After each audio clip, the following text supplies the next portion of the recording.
Bem-vindos à nossa aula de número 256, subitem do item 5 do capítulo 31. Manipulação da moeda do crédito, é o capítulo 31. A quimera das políticas anticíclicas. Como estamos fazendo?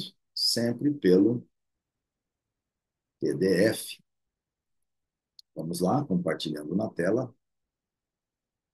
Um elemento essencial das doutrinas heterodoxas, defendidas por socialistas e intervencionistas, consiste na afirmativa de que a recorrência das depressões é um fenômeno inerente ao próprio funcionamento da economia de mercado. Eles culpam as depressões para a economia de mercado, não pelo aumento exponencial do dinheiro fiduciário.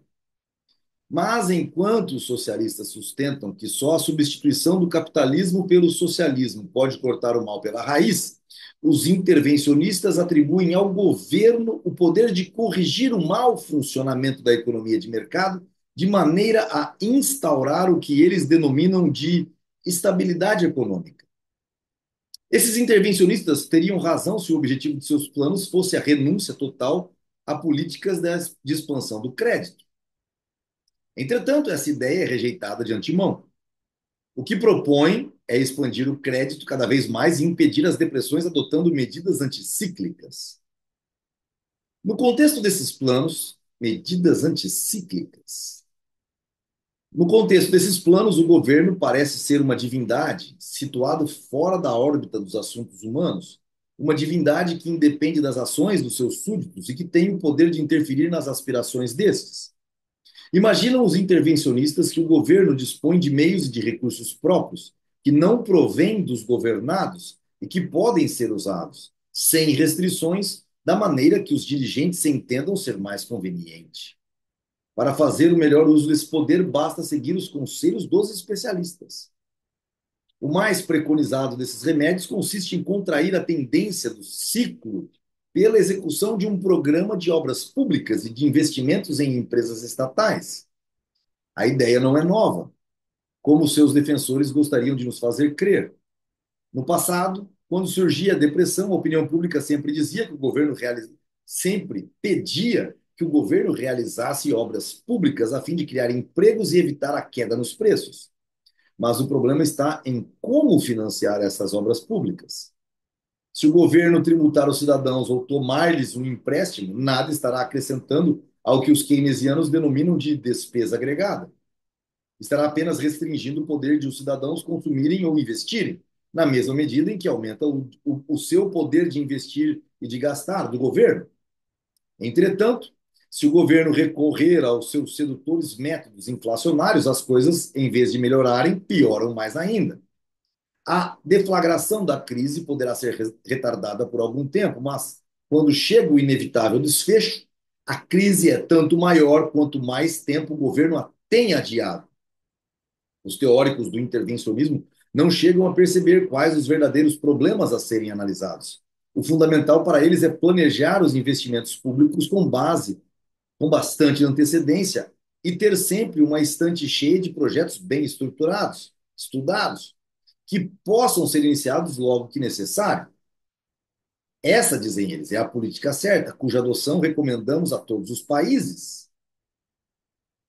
Ver Liga das Nações, Economic Stability in the Post-War World, relatório da Delegação sobre as Depressões Econômicas, parte 2, Genebra de 1945. Pessoal, pode até parecer besteira, mas eu tenho um amigo economista que vem no ILAN, não é membro do ILAN, mas vem sempre ao ILAN e é professor de METEC, sei lá o quê. E ele falou isso na minha cara, e eu fiquei com a cara de, antes de respondê-lo, né? Falei assim, esse cara tá brincando comigo.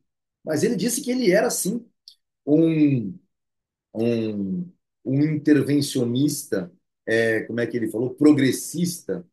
Bom lá, vou ler novamente. Os teóricos do intervencionismo não chegam a perceber quais são os verdadeiros problemas a serem analisados.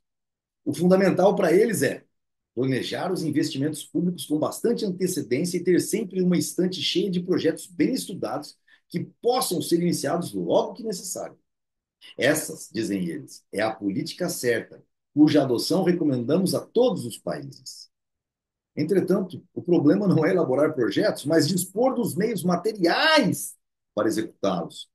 Os intervencionistas acreditam que isso poderia ser facilmente obtido diminuindo-se os gastos do governo no período de boom e aumentando-os no momento de depressão. Ora, restringir os gastos de governo pode ser certamente uma boa medida, mas não provê os fundos de que um governo precisará mais tarde para expandir suas despesas. Um indivíduo pode proceder assim, pode acumular poupança quando sua renda é alta e gastá-la mais tarde quando sua renda diminuir. Mas a situação não é a mesma quando se trata de uma nação ou do conjunto de todas as nações. O Tesouro pode guardar uma parte considerável das abundantes receitas fiscais que são arrecadadas no período do boom. Enquanto mantiver esses fundos fora de circulação, sua política é realmente deflacionária e anticíclica e pode enfraquecer o boom criado pela expansão do crédito.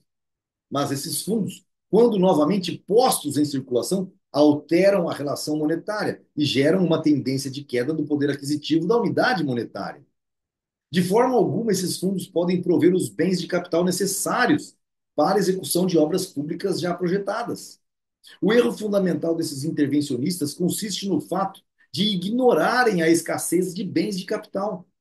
Para eles, a depressão é causada simplesmente por uma misteriosa debilidade da propensão nas pessoas a consumir e a investir, enquanto o verdadeiro problema consiste unicamente em produzir mais e gastar menos, a fim de aumentar a quantidade de bens de capital disponíveis. Os intervencionistas querem aumentar ao mesmo tempo o consumo e o investimento. Querem que o governo realize projetos que são antieconômicos, precisamente porque os fatores de produção necessários para a sua execução terão que ser retirados de outras linhas de utilização nas quais estariam atendendo a desejos cuja satisfação os consumidores consideram mais urgentes.